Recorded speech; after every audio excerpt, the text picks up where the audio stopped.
அரியலூர் மாவட்டத்தில் தத்தனூரில் அமைந்திருக்கிற மீனாட்சி ராமசாமி கலை மற்றும் அறிவியல் கல்லூரியில் 3rd பிகாம் பண்றேன். என் பேரு ஆரோக்கிய புஷ்பராஜுங்க. இந்த சமூகத்தாலையும் அரசாங்கத்தாலையும் கைவிடப்பட்ட அல்லது கண்டுக்காம விடப்பட்ட அப்பாவி மக்களை நான் நினைச்சு பாக்குறேன். கிராமங்கள்னா இந்தியாவின் முதுகெலும்புகள்னு சொன்னார் காந்தி. சொன்ன காந்தியும் போயிட்டாரு, அவருடைய வார்த்தையும் போயிடுச்சு. இன்னைக்கு நகரங்களுக்கும் கிராமங்களுக்குமான இடைவெளி அதிகமாயிடுச்சோன்னு எனக்கு கவலையா இருக்குயா. நாம எல்லாம் ஒரு விஷயத்த ரொம்ப நல்லா புரிஞ்சுக்கணும். ரேஷன் கடையில அரிசி விளையிறது கிடையாது, ஜவுளி கடையில பருத்தி விளையிறது கிடையாது, சந்தையில காய்கறி காய்க்கிறது கிடையாது, டெப்போல பால் சுரக்கிறது கிடையாது. இது எல்லாம் நம்ம எல்லாருக்கும் கிடைக்கிறதுக்காக யாராரோ எங்கெங்க இருந்தோ கஷ்டப்படுறாங்க. நான் அந்த உழைப்பாளர் வர்க்கத்தை நினைச்சு பாக்குறேன். இவனுடைய வேர்வை துளி எல்லாம் ஒவ்வொன்றும் நெல்மணிகள் ஆகுது, நெல்மணிகள் எல்லாம் மூட்டைகள் ஆகுது. அந்த நெல்லை பயிரிடுறதுக்காக அவன் வாங்கின கடனுடைய அசலையும் வட்டியையும் அடைக்கிறதுக்காக மூட்டைகள் எல்லாம் விற்பனை ஆகுது. ஊருக்கே படி அளந்துட்டு தான் குடும்பத்துடைய பசியை போக்குறதுக்காக இலவச அரிசி எதிர்பார்த்து காத்துக்கிட்டு இருக்கான் பாருங்க ஐயா விவசாயி. அவனை நினைச்சு பார்க்கணும். உழவு தொழில்ங்கிறது நம்ம எல்லாருடைய உணர்வோட உயிரோட உடலோட உணவோட கலந்திருக்குங்கிறத நம்ம மறுக்க முடியுமா? இன்னைக்கு அந்த உழவு தொழிலுடைய நிலைமை என்ன? கடவுள் என்ற முதலாளி கண்டெடுத்த தொழிலாளி விவசாயின்னு பண்ணார் எம்ஜிஆர். உழவு தொழிலாளி கடவுளுக்கு நிகரா மதிக்கப்படணும்னு வள்ளுவர் விரும்பினார். அந்த பெருமை அவனுக்கு எது அளித்தது? அவன் செஞ்ச விவசாயம். இன்னைக்கு நம்ம கண்ணு முன்னாடி அந்த விவசாயமும் விவசாயியும் காவு கொடுத்துட்டு இருக்கோமா இல்லையா? மத்திய அரசாங்கத்துடைய தவறான பொருளாதார கொள்கையால விவசாயியுடைய பொருளாதாரமே சீரழிஞ்சு போச்சு. 1985-86 எல்லாம் ஒட்டுமொத்த இந்தியாவினுடைய உற்பத்தியில 35% விவசாயம் கொடுத்துச்சு. போன வருஷம் 17.5 தான் கொடுத்திருக்காங்க. இதுதான் வளர்ச்சியா? மிகப்பெரிய விவசாய நாடு இந்தியான்னு சொல்றோம். உலகத்திலேயே அதிகமா பருத்தி விளையிற நாடுல இந்தியா 2வது இடத்துல இருக்குன்னு சொல்றோம். 9 கோடி குடும்பம் இந்தியாவில் விவசாயத்தை மட்டும் நம்பி வாழ்ந்துகிட்டு இருக்கிறாங்க. இந்த பொறுப்போ உணர்வோ கொஞ்சம் கூட இல்லாம இஷ்டத்துக்கு வெளிநாட்டு நிறுவனங்கள் எல்லாம் உள்ள விட்டுட்டோம். அவங்க கொடுக்கிற ரசாயன உரத்தை தான் நம்ம வாங்கி போட்டாகணும். அவங்க கொடுக்கிற பிடி ரக விதையை தான் நம்ம வாங்கி தெளிச்சாகணும். பிடி ரக விதையை தெளிச்சோம்னா அதுல இருந்து விதை நெல் எடுத்து வைக்க முடியாது. ஒரு தடவை பயன்படுத்தணும்னா அவ்வளவுதான். அவனே பிடி ரக விதையை கொடுக்கறான். கொஞ்ச நாள் கழிச்சு இது சரியில்லை, எங்களுடைய அடுத்த தயாரிப்பை வாங்குங்கன்னு சொல்றான். அதுக்கு அவனே விலையை நிர்ணயிக்கிறான். என்ன பண்ணுவான் விவசாயி? தற்கொலை பண்ணிக்கிறத தவிர அவனுக்கு வேற வேலை என்ன இருக்கு? அவனால முடியல.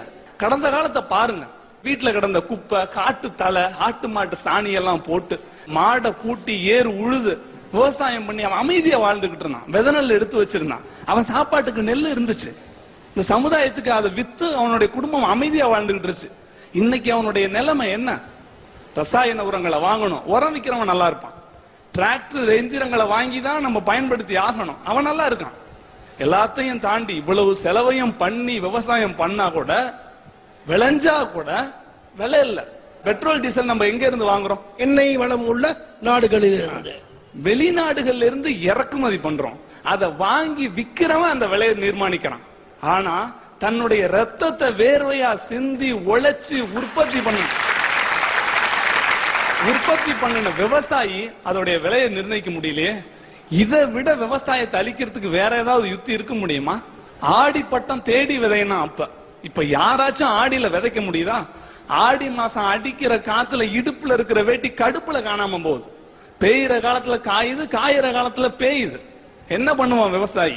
முந்தா நாள் வந்த மழை மூச்சு முட்ட பெய்யுதடி, திசையேதும் தெரியாம தெரபோட்டு கொட்டுதடி, கூரை ஒழுகுதடி, குச்சி வீடு நனையுதடி, ஈரம் பரவுதடி, ஈரக்கொலை நடுங்குதடி, வெள்ளம் சுத்தி நின்று வீட்டை இழுக்குதடி, ஆஸ்தியில சரிபாதி அடிச்சுக்கிட்டு போகுதடி, குடிகெடுத்த காத்து கூரை பிரிக்குதடி, மழை தண்ணி ஊறி மண் சுவர் கரையுதடி, நாடு நடுங்குதையா, நச்சு மழை போதுமையா, விதைக்க வேணும் வெயில் கொண்டு வாருமையா, மழையும் வெறிக்க மசமசன்னு வெயில் அடிக்க, மூளையில வச்சிருந்த மூட்டைய போய் நாபிரிக்க, விதைச்சோளம்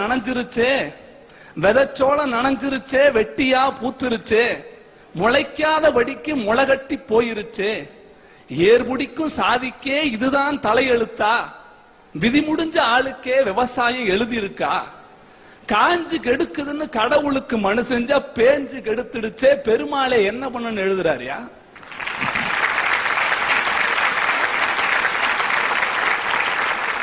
விளைச்சல் குறைஞ்சு போச்சு, செலவு கூடி போச்சு.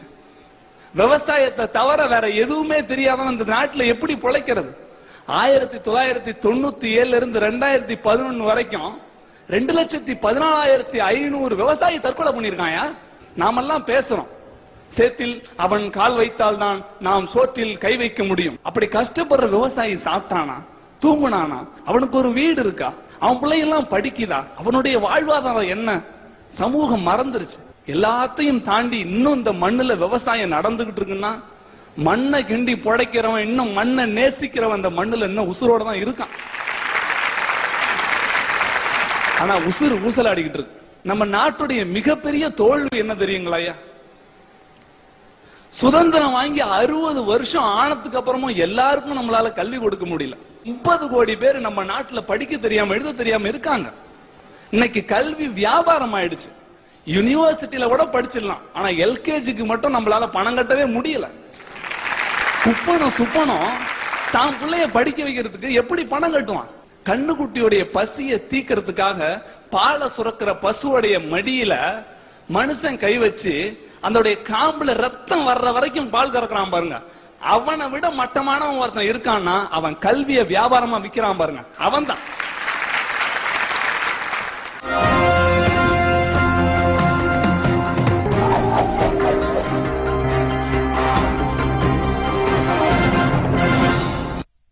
இந்தியாவினுடைய வளர்ச்சிய நக்சலைட்டுகளும் மாவோயிஸ்டுகளும் தடுக்கிறாங்க, பெரிய அச்சுறுத்தலா இருக்காங்க அப்படின்னு பிரதமர் சொல்றாரு.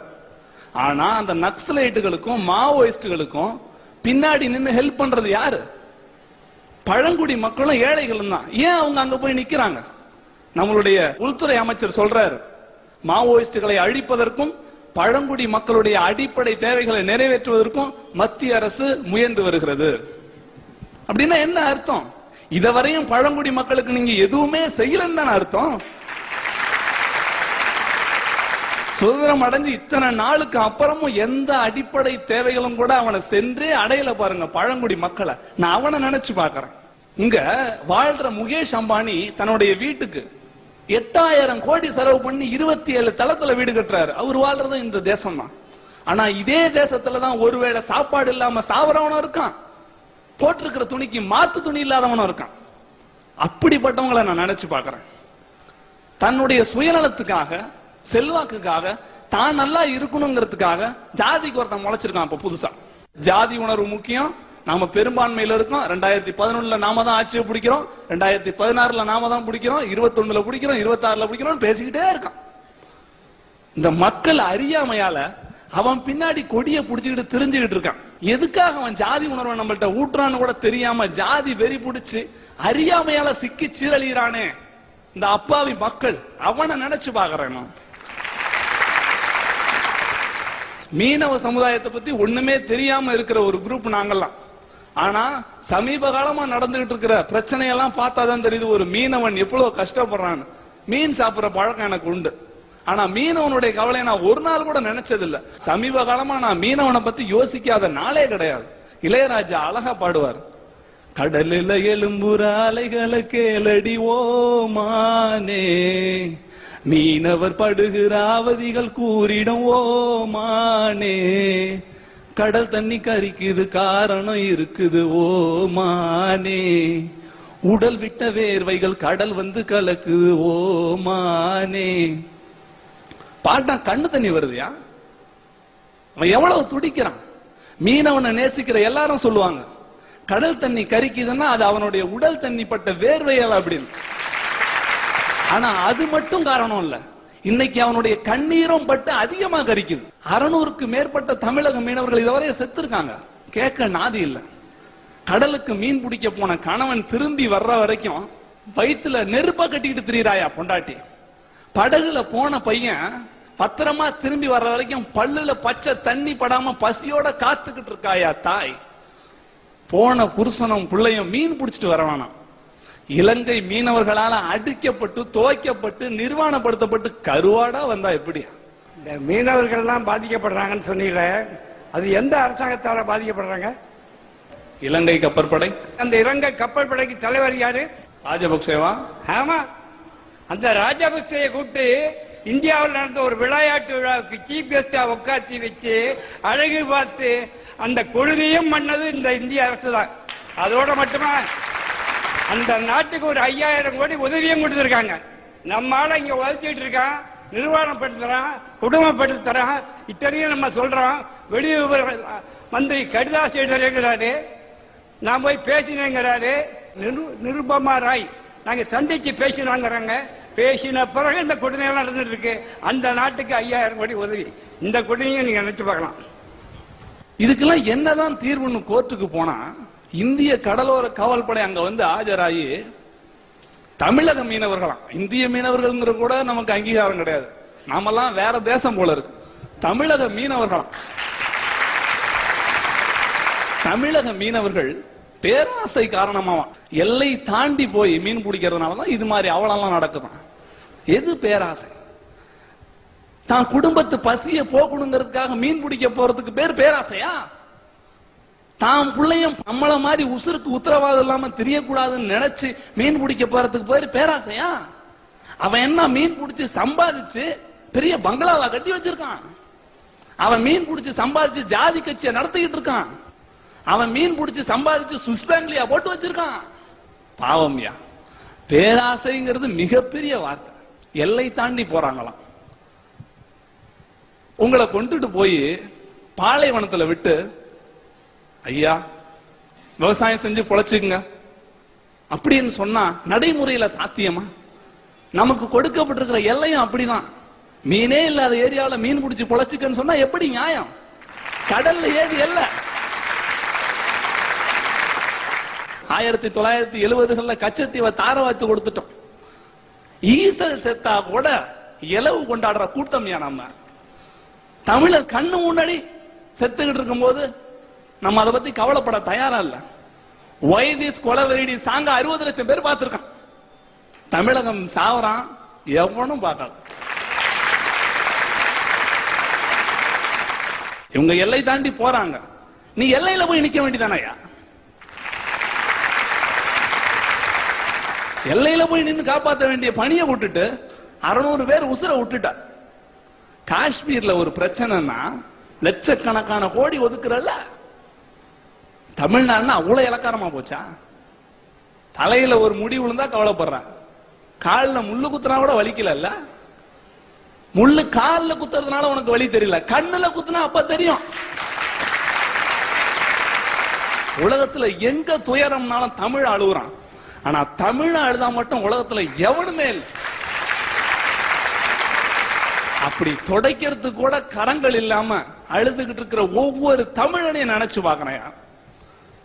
இன்னைக்கு விலைவாசி அப்படியே விண்ணை முட்டுது, விஷத்தை விட வேகமா ஏறுது. ஒவ்வொரு தடவையும் பெட்ரோல் டீசல் விலை ஏறும் போதெல்லாம் நம்ம பிரணாப் முகர்ஜி வந்துருவார், முன்னாடி மைக்கு தூக்கிட்டு வந்துருவார். வந்துட்டு சொல்லுவார், இது தவிர்க்க முடியாதது, வருந்து வரும். அவங்க எல்லாம் விலைவாசிய பைசாக்கள்லயும் ரூபாய்கள்லயும் கணக்கிடுறாங்க, மக்கள் வழிகள்ல கணக்கிடுறாங்க. அப்படிப்பட்ட வழிகளை அனுபவிச்சுட்டு இருக்கிற ஒவ்வொருத்தனையும் நான் நினைச்சு பார்க்கிறேன்.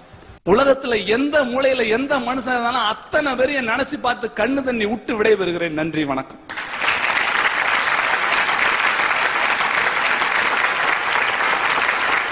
தம்பி, நீ பேசின சில கருத்துக்கள் எனக்கு ஒத்து போல. ஆனா அந்த கருத்துக்களை சொல்லி நான் உன்னை எந்த விதமான கேள்வியும் கேட்க விரும்பல. சுமார் ஒரு 10 ஆண்டு காலங்களுக்கு முன்னால் நின்றுட்டு ஒரு நிகழ்ச்சி நடத்தியிருந்தேன், அதாவது ஒரு டாக் ஷோ. அப்ப அதே சேர் 2வது சீட் தான். ஒரு கிராமப்புற இளைஞன் ஒரு 45 நிமிஷம் பேசினான். அப்படியே ஸ்தம்பிச்சு நின்னேன். அதே மாதிரி இன்னைக்கு நீ பேசினதை கேட்டு நான் ஸ்தம்பிச்சு.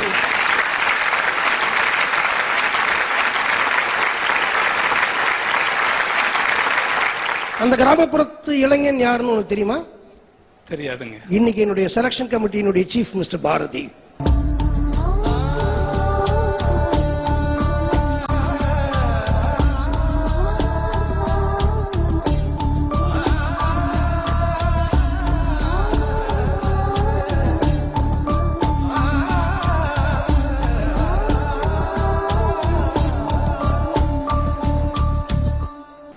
பாரதி,